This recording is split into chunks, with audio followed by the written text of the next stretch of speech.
बृजभूषण जी और पंडित जी ने कभी सोचा भी नहीं था कि उनकी लाइफ इस तरह से टर्न लेगी। सालों पहले जब वे गीता ज्ञान की तरफ अट्रैक्ट हुए थे, तब वजह सिर्फ अपने मन में उठ रहे कुछ सवालों का जवाब पाना था। आज उसी गीता ज्ञान की बदौलत उन्हें दूसरों की हेल्प करने का मौका मिल रहा है। लाइफ पूरी तरह से चेंज हो गई है। जहां लोगों को रिटायरमेंट के बाद अपना टाइम पास करने में बहुत मुश्किल होती है, वहीं पंडित जी के पास फुर्सत ही नहीं है। गीता ज्ञान ने उनकी लाइफ के हर पहलू को छुआ है।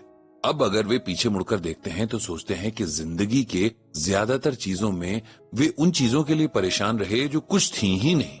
आधे से ज्यादा दुख तो ऐसे थे जिन पर अब उन्हें हंसी आती है। किसी ने कुछ कह दिया या किसी ने कुछ नहीं कहा, इस तरह की बेकार की बातों ने उनका कितना कीमती टाइम बर्बाद कर दिया, जबकि इसी टाइम और एनर्जी को वो अपने अच्छे के लिए यूज कर सकते थे। लेकिन देर आए दुरुस्त आए। आखिर उन्हें देर से ही सही लेकिन गीता ज्ञान की समझ मिली, और अब उनसे जितना भी हो पा रहा है वो दूसरों को भी इस रास्ते पर लाने की कोशिश कर रहे हैं। कोशिश ही कर सकते हैं, क्योंकि कुछ चीजें ऐसी होती हैं कि वे आपको तभी समझ में आती हैं जब आपको अंदर से कोई इंस्पिरेशन मिले, जब आत्मा उस ज्ञान को ऑब्जर्व करने के काबिल हो। वरना जिस तरह हजारों लोग रोज सत्संग में जाते रहते हैं, अगर उस ज्ञान को ही समझ लें तो भी धरती स्वर्ग बन जाएगी। इसीलिए पंडित जी ने अपनी लाइफ का जितना भी टाइम बचा है उसमें से ज्यादातर छोटे बच्चों के बीच गीता ज्ञान की अवेयरनेस के लिए डेडिकेट करने के लिए सोचा है। शुरुआती सालों में अगर बच्चे कुछ अच्छा सीखते हैं तो ये पूरी लाइफ उनके कैरेक्टर और उनकी पर्सनालिटी में रिफ्लेक्ट होता है। उनका ऐसा ही एक सेशन आज फिर है आशा जी के स्कूल के बच्चों के बीच। ये बच्चे अंडर प्रिविलेज्ड हैं। लाइफ उनके साथ शुरू से ही मुश्किल रही है, लेकिन इनमें अपने अंदर कल की उम्मीदें हैं और आगे बढ़ने का हौसला भी। इन बच्चों को सही गाइडेंस की इसलिए भी ज्यादा जरूरत है क्योंकि इनके आसपास के माहौल में बहुत कुछ ऐसा है जो बच्चों के लिए सही नहीं है। पंडित जी को इस बात की भी खुशी है कि बच्चे गीता ज्ञान में बहुत इंटरेस्ट ले रहे हैं। ये कोई जबरदस्ती का सेशन नहीं था, बल्कि बच्चे पूरे मंथ इस एक सेशन का वेट करते थे। और ये बात पंडित जी को आशा जी और स्कूल टीचर रमा के जरिए पता चलती रहती है। पंडित जी को आज फिर से बच्चों के बीच जाना है गीता ज्ञान सेशन के लिए, और उनकी खुशी देखते बनती है। सरला जी तो सेशन की तैयारी 2 दिन पहले से ही करने लगती हैं। भर पेट खाकर बच्चों के चेहरे पर जो इत्मीनान झलकता है, सरला जी के लिए वही सबसे बड़ा सुख है। आज सेशन शुरू करने के बाद पंडित जी ने बच्चों से पूछा कि उनमें से किसी के मन में अगर कोई सवाल हो जिसका जवाब उसे ना मिल रहा हो या वो किसी से पूछ ना पा रहे हो तो आज पूछ सकते हैं।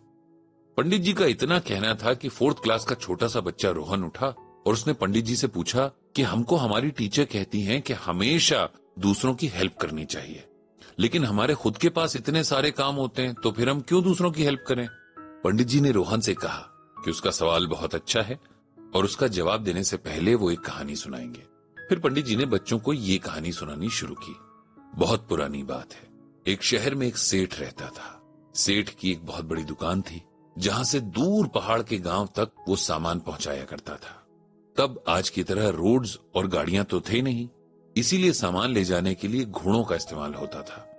सेठ के पास 4 घोड़े थे जिनकी पीठ पर सामान लाद कर उसके नौकर इधर उधर ले जाते थे। ऐसे ही एक बार जब सेठ के नौकर सामान लेकर जा रहे थे, तब 4 घोड़ों में से एक घोड़े को लगा कि उसकी तबीयत कुछ ठीक नहीं है। उसने अपने साथ चल रहे घोड़े से कहा कि मेरी तबीयत कुछ ठीक नहीं है, मैं अपना कुछ बोझा गिरा दूं तो ये आदमी मेरा वो बोझा उठाकर तुम पर रख देंगे, इससे मुझे थोड़ी मदद हो जाएगी। दूसरे घोड़े ने उसकी बात नहीं मानी। अब घोड़े की तकलीफ बढ़ती जा रही थी। उसने दूसरे घोड़े के पास जाकर फिर वही बात की कि मेरा थोड़ा बोझा तुम उठा लो तो मुझे आराम आ जाएगा। इस घोड़े ने भी उसकी मदद करने से मना कर दिया। बेचारे घोड़े की हालत खराब होती गई। उसने एक बार फिर कोशिश करते हुए चौथे घोड़े से भी वही रिक्वेस्ट की, लेकिन चौथे घोड़े ने भी उसकी बात सुनने से मना कर दी। अब इस घोड़े की हालत इतनी खराब हो गई कि वह थोड़ी दूर जाकर ही बेहोश हो गया। उसके गिरते ही उसके साथ चल रहे आदमियों ने उस घोड़े का सारा बोझ बचे हुए 3 घोड़ों पर लाद दिया। अगर वो तीनों उस बेचारे बीमार घोड़े की बात मान लेते तो शायद वो भी ठीक रहता और उन सबको भी इतना सारा बोझ नहीं उठाना पड़ता। हम दूसरों की हेल्प क्यों करते हैं या हमें दूसरों की हेल्प क्यों करनी चाहिए, इसका जवाब हमें अपने आप से ही मिलेगा। हम इंसान बाकी सब प्राणियों से ज्यादा समझदार और इमोशनल होते हैं। हम अकेले जी ही नहीं सकते हैं।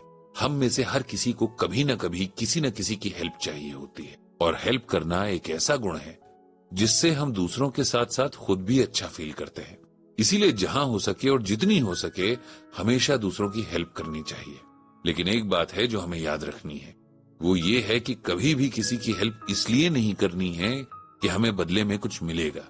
इसलिए करनी है क्योंकि ये हमारी ड्यूटी है और हम ये करना चाहते हैं। भगवान श्री कृष्ण ने भी श्रीमद् भगवद गीता में कहा है, अफलाकांक्षिभिर यज्ञो विधि दृष्टो य इज्यते यष्टव्यमेवेति मनः समाधाय स सात्विकः। यहाँ भगवान श्री कृष्ण अर्जुन से कहते हैं कि हे अर्जुन, जो यज्ञ बिना किसी फल की इच्छा से शास्त्रों के निर्देशानुसार किया जाता है और जो यज्ञ मन को स्थिर करके कर्तव्य समझकर किया जाता है, वो सात्विक यज्ञ होता है। इसे सिंपल वर्ड्स में ऐसे समझिए कि जो भी काम किसी एक्सपेक्टेशन के बिना रिजल्ट के बारे में सोचे हुए बस भगवान के बताए रास्ते पर चलकर किया जाता है, ऐसा काम सात्विक यानी अच्छा काम होता है और इससे भगवान को भी खुशी मिलती है। गीता में ही भगवान ने एक जगह कहा है कि जो इंसान हमेशा दूसरों की भलाई के ही काम करता है, उसका इस लोक और परलोक में कहीं भी नुकसान नहीं होता, तथा ऐसा हेल्प करने वाला इंसान कभी भी किसी से नहीं हारता है। एक छोटी सी कहानी और है। एक बार एक किसान कहीं जा रहा था। उसने देखा कि एक छोटा सा बच्चा दलदल में फंसा हुआ है और बाहर निकलने की जितनी भी कोशिश कर रहा है उतना दलदल में धंसता जा रहा है। किसान ने बहुत कोशिश करके उस बच्चे को बचा लिया। अगले दिन उस बच्चे के पिता ने किसान को शुक्रिया कहा और कहा कि वो उसके इस एहसान के बदले में कुछ देना चाहते हैं। किसान ने कहा, ये तो मेरी ड्यूटी थी। फिर उस आदमी ने वहीं पास में खेलते हुए किसान के बच्चे को देखा और कहा कि इस बच्चे को पढ़ाना चाहिए और इसकी पढ़ाई का सारा खर्च मैं उठाऊंगा। बच्चा पढ़ने लगा और बड़ा होकर महान साइंटिस्ट अलेक्जेंडर फ्लेमिंग बना, जिन्होंने पेनिसिलिन की खोज की। इसीलिए बिना किसी एक्सपेक्टेशन के जब हम किसी की हेल्प करते हैं तब भगवान भी हमारी हेल्प करते हैं। कहानी सुनाने के बाद पंडित जी ने रोहन और बाकी बच्चों से पूछा कि क्या वे सबकी हेल्प करेंगे। सब बच्चों ने हाँ में जवाब दिया। पंडित जी ने कहा कि सिर्फ यहाँ पर हाँ बोलने से नहीं चलेगा बच्चों, आप सबको इसे अपनी लाइफ में अप्लाई भी करना होगा। इसके बाद पंडित जी ने अपना आज का सेशन खत्म किया। उन्होंने भगवान श्री कृष्ण से सब बच्चों के दिलों में प्यार और दया का भाव भरने की प्रार्थना की।